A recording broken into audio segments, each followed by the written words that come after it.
당신은 소중한 사람, 당신은 존귀한 사람, 이 세상에 하나뿐인 당신은 내게 너무나도 소중한 사람. 그런 당신을 사랑해요. 그런 당신을 사랑해요. 그런 당신을 축복해요.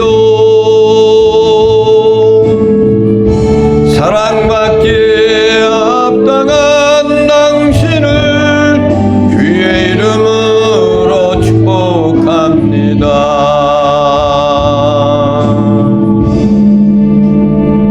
할렐루야. 앞사람 옆사람 뒷사람 인사를 나눕니다. 당신은 소중하신 분입니다. 소중하신 분이십니다. 또 인사를 나누시겠습니다. 당신은 존귀하신 분입니다. 할렐루야. 옆에 아무 사람도 없어도 하는 거예요. 거기 앉아 있을 것이다라고. 할렐루야. 소망을 갖고 아무것도 없는 것 같지만 옆에 있는 사람 같이 이야기하는 거예요. 그렇게. 이것이 소망이고 비전이란 말이에요. 지난 시간에는 우리가 어떤 말씀을 가지고 은혜를 받았습니까? 주일날 하도 많이 설교를 들으니까 잊어버리는 거예요. 새벽 설교, 또 수요일날 설교, 금요일날 설교. 주일날 설교는 뭐예요? 바벨론의 최후. 할렐루야. 바벨론이라는 것은 어느 나라를 얘기해요?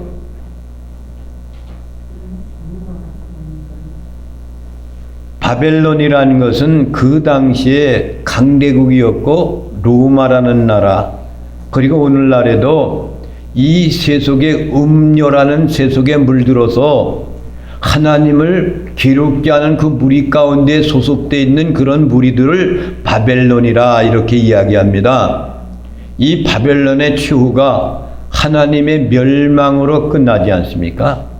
할렐루야. 아멘. 오늘 말씀의 제목은 뭡니까? 어린 양의 혼인잔치입니다. 누구의 혼인잔치? 어린 양의 혼인잔치. 어린 양은 누구요? 예수 그리스도. 그러면 예수 그리스도의 혼인잔치만 신랑과 신부가 있어야 되지 않습니까? 아멘. 할렐루야. 아멘. 그러면 예수 그리스도가 신랑이에요, 신부예요? 신랑입니다. 그럼 신부는 누구요? 믿는 성도들, 거룩한 신부들이라 이렇게 이야기해요. 아멘. 그러니까 어린 양의 혼인잔치 가운데에서 예수 그리스도 신랑 되신 그분이 계시고, 믿는 성도들이, 구원받은 성도들이, 소망 가운데 사는 사람들이, 신랑을 기다리는 그 신부들이 그 사람들과 혼인잔치를 하는 거예요. 할렐루야. 아멘. 오늘 말씀해 보면은 요한계시록에서 제일 먼저 이제 등장하는 것이 뭐냐? 할렐루야, 할렐루야. 이것이 기록되어 있어요. 할레라는 그 뜻은 뭐냐면 찬양하라 뜻이에요. 루라는 뜻은 뭐냐면 너희 여호와, 너희 하나님을 말하는 거예요. 그러니까 할렐루야라는 그런 뜻은 뭐예요? 너희 하나님 여호와를 찬양하라 그런 뜻이에요. 아멘. 할렐루야. 아멘. 오늘 본문 말씀 가운데 1절부터 10절에 있는 말씀 가운데서 할렐루야 말씀이 몇 번 나옵니까? 4번 나와요. 4번. 1절 말씀과 3절 말씀과 4절 말씀과 6절 말씀에서 할렐루야로 이렇게 나와요. 1절 말씀에는 왜 할렐루냐? 구원과 영광과 능력이 여호와 하나님께 있도다 할렐루야 그랬잖아요. 아멘. 할렐루야는 뜻이 뭐예요? 너희 하나님을 어떻게 하라고? 찬양하라는 뜻이란 말이에요. 구원과 영광과 능력이 너희 하나님께 있다. 할렐루야. 영광 돌리자 이거예요. 그렇잖아요. 구원받은 것만큼 얼마나 소중합니까? 아멘. 영광이요 영광. 그 능력을 찬양하는 거란 말이에요. 또 3절에 있는 말씀은 뭐예요? 하나님의 공의로움에 대해서 찬양하는 거예요. 할렐루야. 하나님은 심판하시는 거 공의롭다. 바벨론을 심판한 것이 공의롭다. 그날이 옵니다. 우리에게 지금은 괴롭히는 그런 악마의 세력과 우리는 부딪혀 싸우지만은요, 그때 가면 하나님의 정령하신 하나님께서 그들을 심판하고 멸망시킨단 말이에요. 공의로우심. 아멘. 할렐루야라고 찬양하는 거예요. 또 4절에 있는 말씀 보면 아멘 할렐루야 그래서 아멘이 들어가고 할렐루야 그래서 그 다음에 6절에는 그분의 통치하심의 다스림에 찬양 할렐루야 하자고요. 그러니까 할렐루야라는 뜻이 이렇게 되어 있는 거예요. 그러니까 여러분 이해가 가십니까? 1절 말씀을 보겠습니다. 시작. 이주에 내가 들으니 하늘의 허다하게 행복함과 같은 것이 있어 이르되 할렐루야 구원과 영광과 능력이 우리 하나님께 있도다. 할렐루야. 할렐루야. 그리고 할렐루야 하는 뜻이 뭐예요? 구원과 영광과 능력이 우리 하나님께 있도다. 그러니까 할렐루야 하는 거야. 너희 하나님을 찬양할지어다. 찬양하라. 그것이 할렐루야란 말이에요. 아멘. 구원을 하신 거, 영광을 나타내신 거, 능력이 계신 그 전능하신 하나님을 할렐루야 찬양하자 이거예요. 그래서 여러분 찬양이라는 것은 뭐냐면요, 하나님을 칭찬하는 거예요. 칭찬하는 거. 칭찬하는 거란 말이에요. 어떻게 인간이 감히 하나님 전능하신 하나님을 칭찬합니까? 이렇게 말할 줄 몰라요. 그런데 이 뜻이 왜 찬양하고 이렇게 칭찬을 해야 되냐면요, 전능하신 하나님이 하신 일이 가치가 있어요. 왜? 구원과 영광과 능력이 나타났기 때문에요. 하나님이 일하신 그것이 모든 것이 가치가 있습니다. 합당한 것입니다. 바벨론을 멸망시킨 거 합당합니다. 하나님의 백성들을 구원한 것이 마땅합니다. 고백하고 영광을 돌리는 것이, 이것이 칭찬이란 말이에요. 이것을 찬양이라 이렇게 이야기합니다. 가치에 대한 것을 합당하게 나도 여깁니다라고 하는 거예요. 그리고 고백하며 하나님께 영광 올려드리는 거예요. 곧 이걸 뭐래? 친송이다 그래. 친송. 그래서 우리는 그 허락받은 하나님의 은혜로 부어주신 은혜를 하나님 앞에 그 가치를 인정하고 돌려드린다. 이것이 찬양 할렐루야예요. 믿어지십니까? 아멘. 그래서 친송이라는 것은요, 영어로 워십이라 그래요. 워십. 많이 들어보셨죠? 아멘. 워십.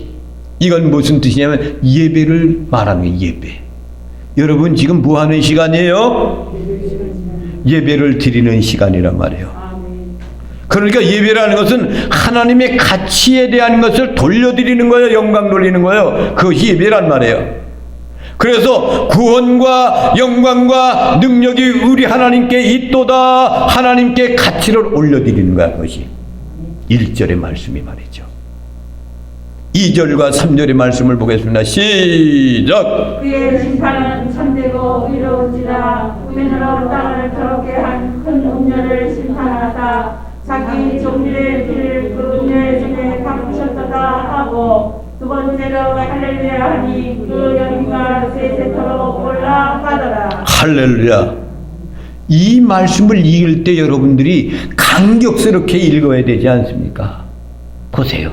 그의 심판은 참되고 의로우시다 그랬잖아요. 우리가 마지막 때에 가면은 여러분의 영혼이 낙원에 있을 때에 하나님께서 심판하는 이 땅 위에 이루는 참되고 의롭게 심판하시는 거예요.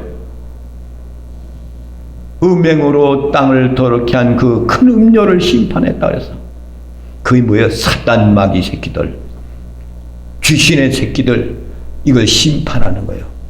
거기에 소속되어 있는 모든 무리들을 다 심판하는 거야. 그 뭐라 그래요? 그 연기가 세세토록 올라가도다. 심판을 내렸던 그거 여러분, 소돔과 고모라 성의 유황불로 떨어졌을 때 불타서 마지막에 그러니까 옹기종기 연기가 올라가더라 그랬잖아요. 그 소돔과 고모라 심판이야. 그와 마찬가지로 마지막 때 이 땅의 인류에게 심판 내려지는 악령의 씨를 심판할 때 하나님께서 그 심판한 다음에 연기가 세세토록 올라가도다 무한정으로 올라간다는 거야.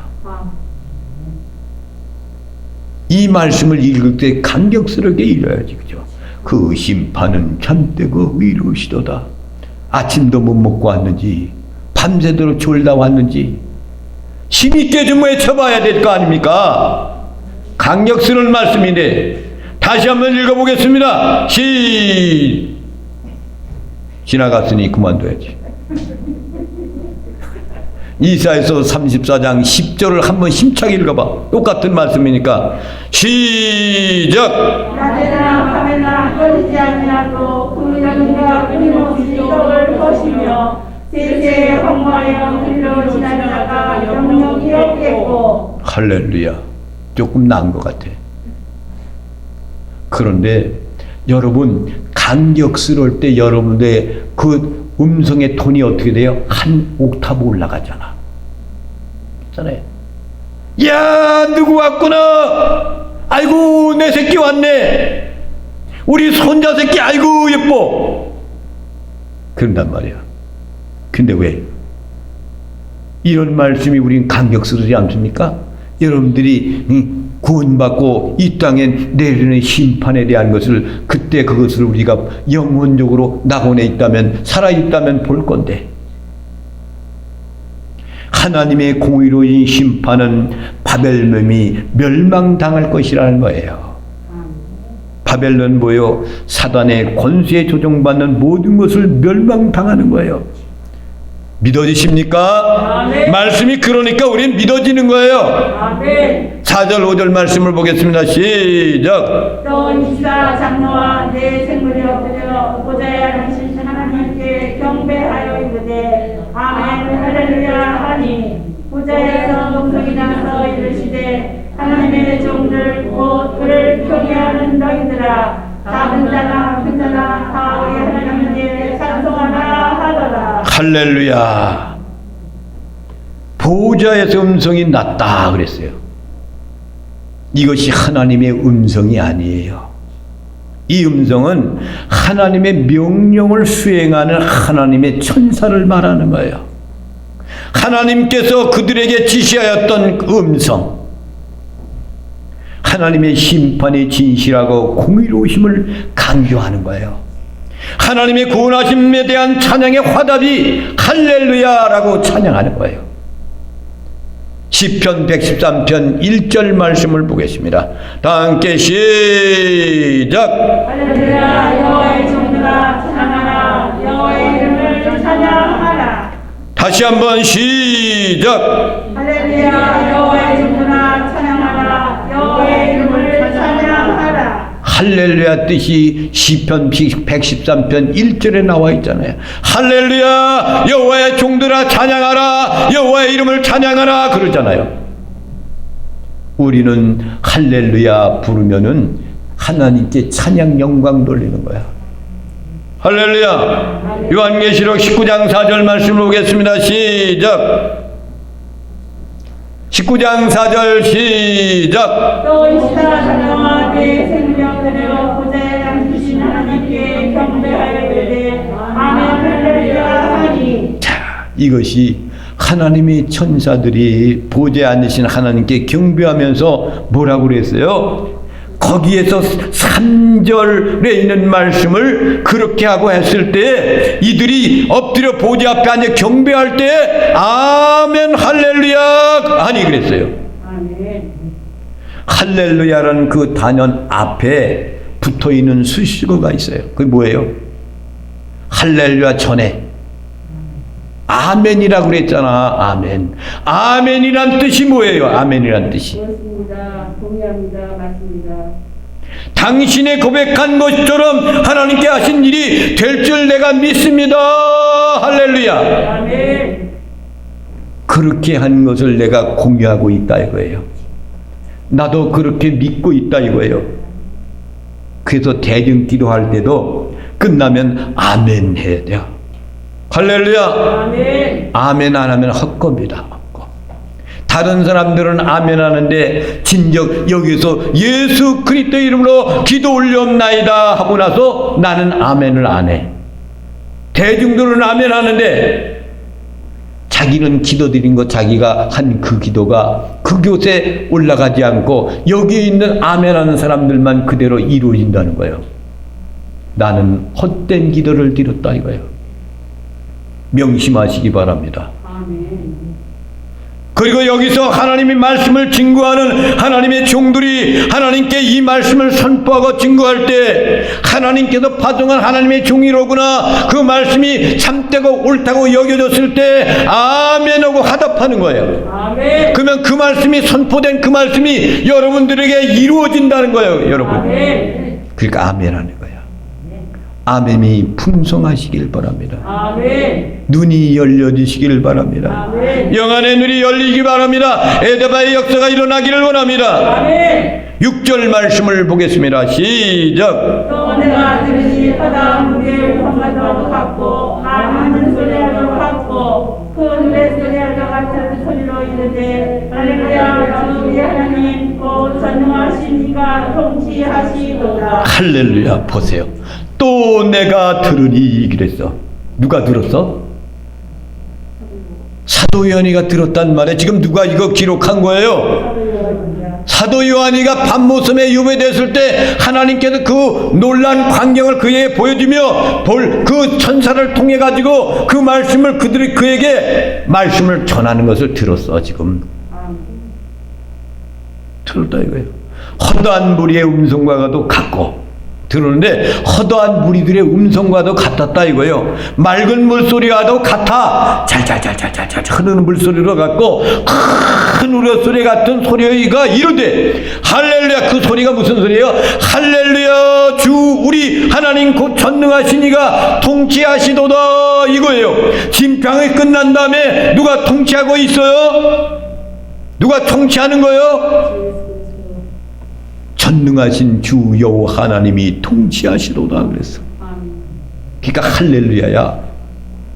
심판의 모든 것이 끝난 다음에 그분이 통치하는 거야. 물론 이 세계 모든 것은 그분의 권능 속에 그분 통치 속에 있지만 그때는 그 사망의 권세 모든 것을 다 결박해서 해방시켜 놓고 그리고 그분이 통치하는 나라가 온다 이거예요.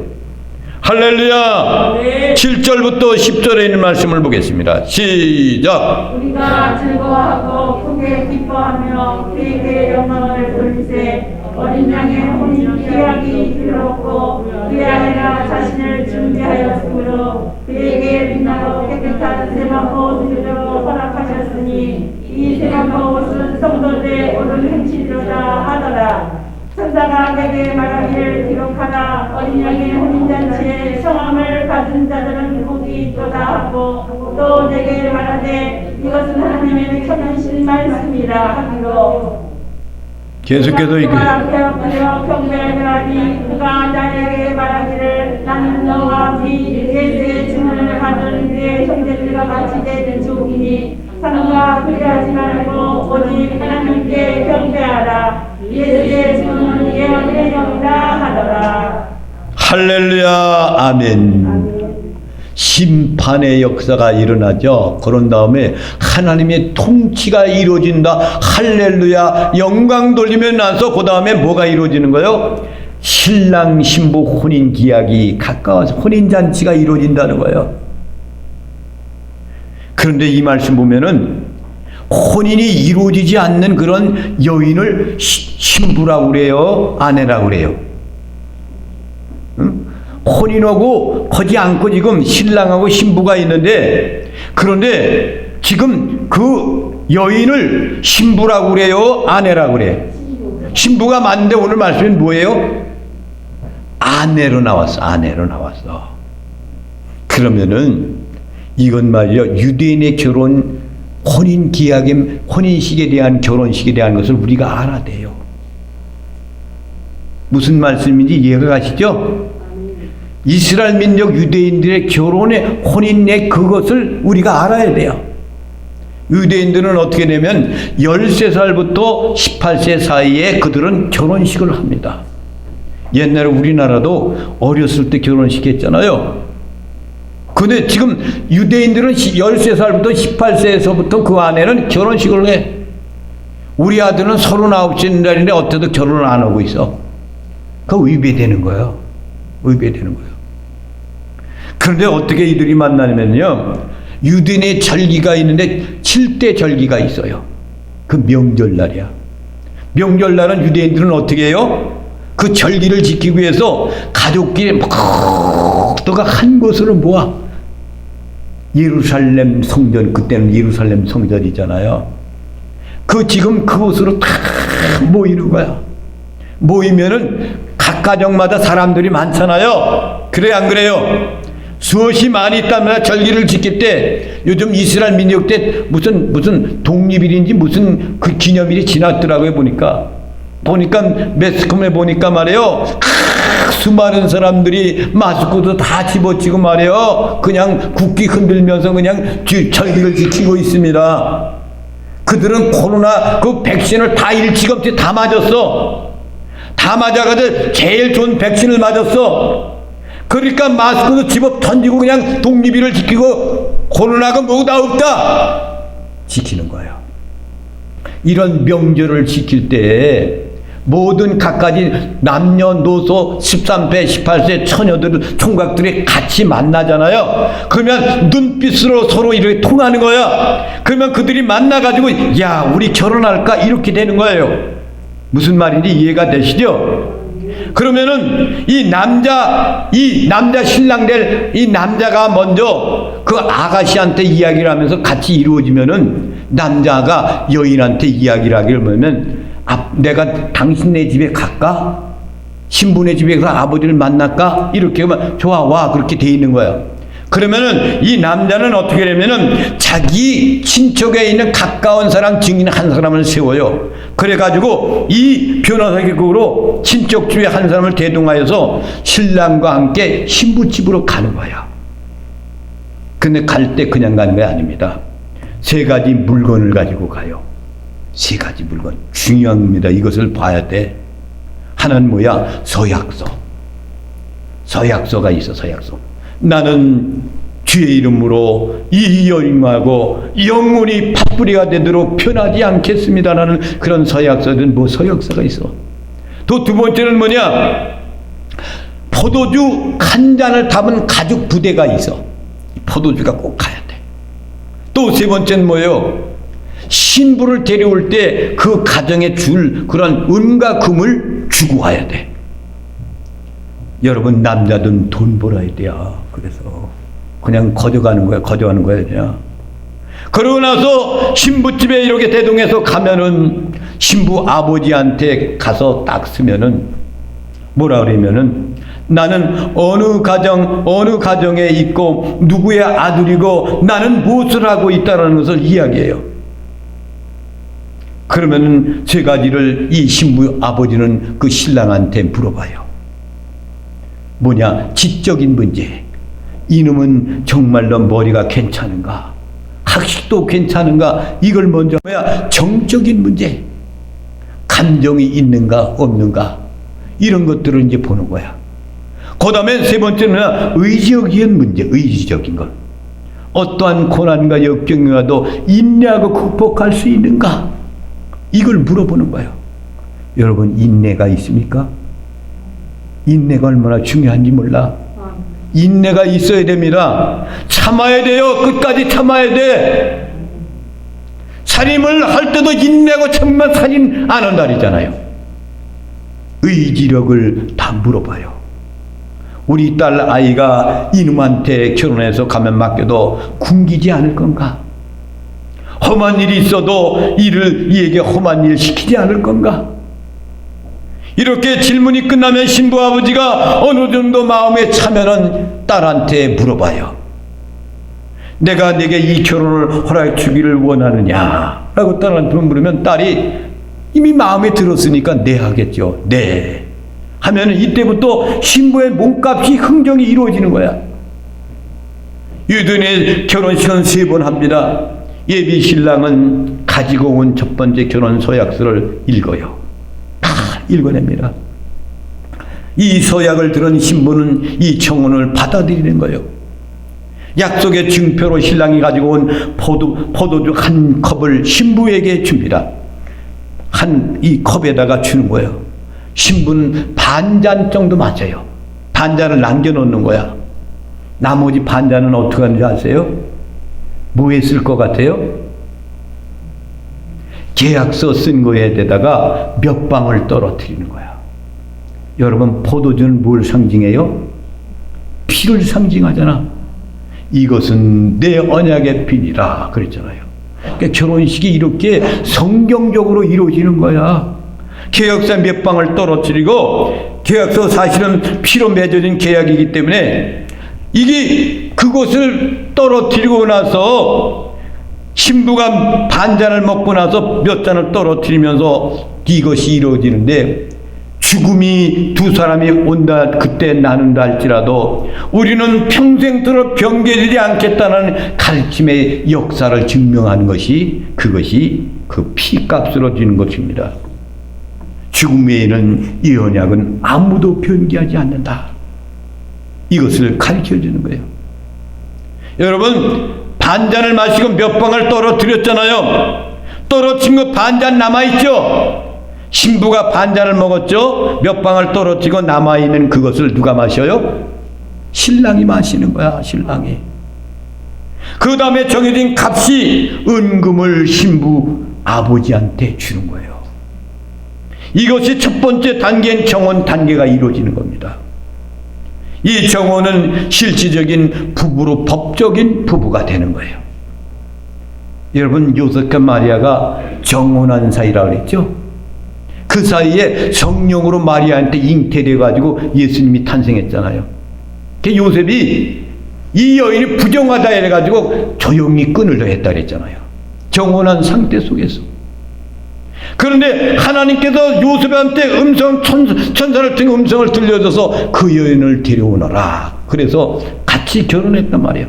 그것이 정혼을 한 사람이 바로 요셉과 마리아였단 말이에요. 그 다음에 신부는, 아버지는 축복을 해줍니다. 이때 뿔나팔이 울려 퍼지기 시작합니다. 정혼이 완성되면 온 동네 사람들한테 알려지는 거예요. 울려 퍼지고. 그 다음에 신부 아버지는 하늘에다 두 손을 올려놓고서 이 아버지가 축복을 해줍니다. 여러분, 유대인들은요, 그 아버지가 장자 아버지 대신 그 권력을 갖고 축복권이 있어요. 그래서 이 정혼한 것을 하나님께 축복을 하는 거예요. 이렇게. 그리고 나서 이것이 마리아 요셉까지 부부의 관계같이 우리도 이루어지는 그 사람들이. 그런데 그것을 끝나는 게 아니에요. 그부터 1년 동안 슬픔이 이어집니다. 슬픔이라는 건 1년간 별거 생활하는 거예요. 별거 생활. 그러면서 신랑은 처녀에게 약속을 합니다. 내가 1년 후가 되면 어느 날 올 거야. 근데 어느 날은 언제인지 난 몰라. 아버지가 가라야만 가는 거야. 하고 약속하고 이제 그가, 신랑이 집으로 돌아옵니다. 여기 성경적이죠? 할렐루야. 성경적이라 이스라엘 이 결혼식에 대한 것을 알아야 돼요. 그래서 이게 혼인잔치가 어떤 걸 아는 거예요. 제 집에 돌아오면은 이 신랑은 집에 돌아와서 아버지 밑에서 열심히 일하면서 자기 집을 지어요. 혼인하면 같이 이 아내와 같이, 신부와 같이 살 집을 내가 짓는 거야. 1년 동안 열심히 짓습니다. 할렐루야. 요한복음 14장 1절과 2절에 있는 말씀을 보겠습니다. 시작. 너희는 마음에 근심하지 말라. 하나님을 믿으리로 나를 믿으라. 내 아버지 집에 거할 것이 많도다. 그렇지 않으면 너희에게 이르렀으리라. 내가 너희를 위하여 너희를 위하여 거처를 예비하러 가노니 가서 너희를 위하여 거처를 예비하면 내가 다시 와서 너희를 내게로 영접하여 나 있는 곳에 너희도 있게 하리라. 할렐루야. 주님이 말씀하셔서 제자들한테도 유대인의 결혼식에 대한 것을 자기 자신이 이렇게 될 거라는 것을 말씀하신 거예요. 내가 신랑이다. 너희들 마음에 근심하지 말라. 신부들한테 이야기하는 거야. 하나님을 믿었다면 또 나를 믿어야 돼. 내 아버지 집에 거할 것이 많다. 집을 지라 가는 거예요. 그렇지 않으면 너에게 이르시리라. 내가 너희를 위해 거처를 예비하러 간다. 신랑들이 자기 집에 가서 집을 짓는다 그랬잖아요. 집을 지어. 열심히 집을 지어요. 그러면 이때 신부는 무엇을 하느냐? 언젠가 우리 신랑이 올 건가 고대하고 있는 거예요. 그러면 무슨 수업을 해요? 신랑 가정에 대한 그 문화에 대한 것, 가정에 대한 것을 이가 습득하기 시작하는 거야. 여러분 지금 뭐를 준비하고 있어요? 하나님의 나라의 신랑 대신 신랑 맞을 그 사람 등과 기름을 준비하고 있잖아 지금요. 할렐루야. 그걸 습득하고 있는 거예요. 그리고 신부는 뭐예요? 정절을 준비하는 거야. 이스라엘 민족들이 그들이 심판받고 재난이 일었을 때 뭐 했어요? 우상숭배 때문에, 음행했기 때문에 심판받고 그들이 바벨론의 포로 생활 70년을 하잖아요. 절대로 우상숭배를 하지 마세요 여러분. 신부의 자격을 여러분 살아야 돼요. 그것을 익히고 정죄를 익힌 다음에 어느 날 아버지가 아들이 1년 동안 그 모습을 보면서 아버지가 그 아들을 얘야 아들아 이리 오너라 부르는 거예요. 할렐루야. 들어가서 열심히 지었던 이 아들은 금성을 듣고 가서 아버지한테 무릎을 꿇습니다. 그럼 아버지가 이렇게 얘기해요. 내가 1년 동안 너를 지켜보니 이만하면 신부를 데려와도 되겠다. 잘 살 수 있을 것 같다. 여러분 그날은 누구한테 있는 거예요? 누구가 지정하는 거야? 그날은 아버지만 하는 거야. 아버지만. 그날과 그 신은 그 신랑은 몰라. 유대인의 풍습이 그래요. 아버지가 허락을 해야만이 신부까지 데리러 가는 거야. 요한복음 14장 4절에 3절에 있는 말씀을 보겠습니다. 14장 3절 요한복음 14장 3절 말씀을 보겠습니다. 시작. 가서 너희를 위하여 거처를 예비하면 내가 가져가서 너희를 내게로 영접하여 나의 이곳에 너희도 있게 하리라. 할렐루야. 이렇게 말씀했잖아요. 이렇게 이 신랑이 그때 거처를 다 준비하고 집을 짓는 거야. 지은 다음에 아버지께서 다시 가라 하면 영접하여 나뉜 것은 너희를 있게 하리라 그랬잖아. 신부를 데리러 가는 거야.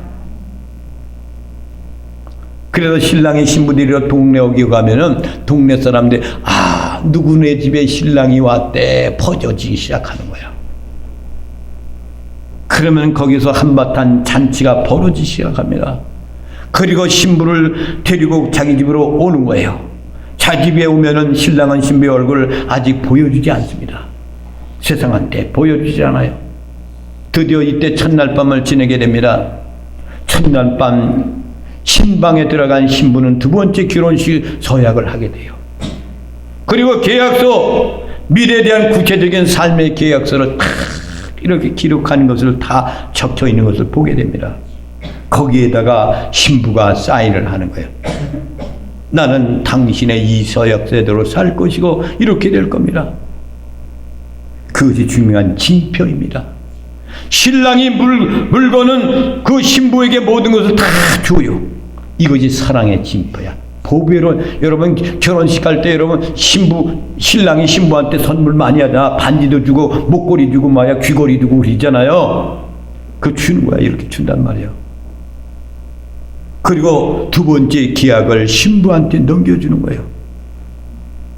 그리고 나서 그들이 같이 징표를 받고 오고 나면 두 사람이 합방을 합니다.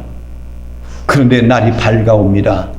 그러면 날이 밝으면 어떤 일이 벌어지냐면 잠든 신부의 얼굴을 멀리 바라보며 신랑이 문을 열고 나가가지고 많은 사람들한테 외치는 소리가 뭐냐면 신부는 순결하다. 할렐루야. 신부는 성결하다. 신부는 순결하다. 이렇게 이야기하는 거예요.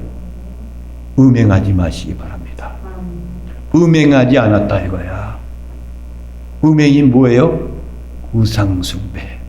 하나님보다 다른 신을 섬기지 않았다 이거예요. 나 외에 이 신부는 나밖에 몰랐다 이거예요. 드디어 동네 사람들이 이 결혼식은 완성되면서 그때부터 드디어 한 주간 잔치가 벌어져요. 거기서 신랑 집에서. 그것이 요한복음 2장 1절과 11절에 있는 말씀입니다. 아직 안 폈습니까? 1절부터 11절 말씀을 한번 보겠습니다. 안 폈으면 됐고, 가나의 혼인잔치 잘 아시죠? 결혼이 3단계를 걸쳐서 이루어집니다. 1년 이상 걸리는 거예요. 그런데 왜 예수님께서 오셔서 첫 번째 기적을 혼인잔치에 포도주 만든 사건을 기록했을까? 첫 번째 맨 먼저 기적이 이거예요. 요한복음 2장 1절 혼인잔치에서 기적을 나타냈어요. 그게 뭐예요? 물이 포도주로 만들어지는 역사였어요. 아멘. 여기에서 중요한 신학적인 이유가 있어요. 왜 기적을 이렇게 나타나는 사건이 먼저 일어나는가? 포도주가 떨어진 것을 채워줬다 그게 아니에요. 기적을 나타내 사건을 일으켰다 그것이 아닙니다. 우리의 인생은 주님과 함께 연합해 행복하게 살도록 살게 되어 있습니다. 에덴 동산에 행복하게 살 수가 있었어요. 그런데 그것을 불구하고 죄성이 들어와 가지고 사단의 꾀에 넘어가서 우리는 죄로 말미암아 죽게 되었어요. 우리 자신이 이 잔치를 깨어진 거예요. 결혼이 깨진 거란 말이에요. 이 혼인잔치에 포도주가 떨어졌다는 것이 그것을 상징하는 겁니다. 즐거움과 치유의 축제가 박살난 현장의 이야기가 가나안의 혼인잔치예요. 자, 그런데 예수님께서 이 현장에서 초대되어 끊어진 잔치를 회복시킵니다. 그렇지 않습니까? 예수님께서 잔치 끝난 인생들에게 잔치가 중단된 인생들을 회복하시려고 이 땅에 오신 거예요. 아멘. 2장 4절을 보겠습니다. 2장 4절 말씀을 보겠습니다. 시작. 예수께서 이르시되 여자여 나와 무슨 상관이 있나이까 내 때가 아직 이르지 아니하였나이다. 이 거절은 메시아적인 차원의 거절이에요. 어머니가 부탁한 것을 거절한 것이 아니라 이 예수님께서 말씀하신 건 어머니 나는 이 사건을 해결하는 빵과 문제를 해결을 위해서 이 땅에 온 사람이 아니에요. 이거예요. 나는 죽으러 왔어요. 그래서 여자여 나와 무슨 상관이 있나이까 내 때가 이르지 아니하였나이다라고 이렇게 말씀하시는 거예요. 4절 말씀을 보겠습니다. 다시 한번 시작. 예수께서 이르시되 여자여 나와 무슨 상관이 있나이까 내 때가 아직 이르지 아니하였나이다. 때라는 그 말씀, 때라는 이 말씀이 요한복음에 7번 나옵니다. 그 7분이 전체 예수 그리스도의 죽음의 사건, 십자가의 사건으로 연결되어 있을 때 그랬어요. 주님은 분명하게 자기가 이 땅에 왜 왔는가에 대한 목적을 진술하는 거예요. 지금 여기에서. 그리고 물을 포도주로 만듭니다. 그 만든 것은 어머니의 부탁이 아닙니다. 포도주가 떨어졌다. 얘야, 이 포도주가 떨어졌다. 그 어머니의 부탁이 아니에요. 내가 무엇 때문에 여기 왔는가를 이제 표적을 보여주는 거예요. 그 이 가나의 혼인잔치의 첫 번째 표적인 겁니다. 잔치가 끊어진 인생들에게 이 잔치를 기쁨으로 만들어주는 거예요. 주님은 잔치의 기쁨을 잃어버린 우리에게 진정한 기쁨에 회복된 그런 놀라운 역사를 일으키시기 위해서 이 땅에 오신 겁니다. 이것이 가나의 혼인잔치의 사건입니다. 그런데 오늘 계시록의 종말적인 환상을 우리에게 지금 보여주시는 거예요. 여러분 이해가 가십니까? 아멘. 가나의 혼인잔치는 예수님이 이 땅에 포도주를 포도주 만들러 오신 분이 아니에요. 진정 인생이 파괴되고 하나님과 우리와 신랑 관계 파괴된 것을 연결시키기 위해서 이 땅에 오셨다는 것을 가나의 혼인잔치에서 우리에게 보여주셨단 말이에요. 아멘. 믿어지십니까? 아멘. 이렇게 오늘 본문 말씀에 열심히 신랑이 신부를 위해 살 집을 같이 건축하고 이제 신랑의 아버지의 명령하에 신부께가 신부를 데려오잖아요. 그리고 다시 신랑 집에 도착해서 합방을 이룹니다. 두 번째 서약을 주고받은 다음에 정식 결혼이 완성되는데 여러분 이것이 유대인의 그런 결혼 예식 방법이에요. 그 방법대로 오늘 요한계시록에도 그 방법대로 기록한 것이 어린 양의 혼인잔치 계약이 이루어졌더니 그랬어요. 가까이 왔으니 이거예요. 여러분 신부 자격으로 준비하셨습니까? 언제든지 주님이 신랑이 오시면 나의 주님 나의 주인 되십니다. 나의 신랑 되십니다. 맞을 준비가 되어 있습니까? 왜 대답이 없습니까? 준비가 돼 있어야 돼.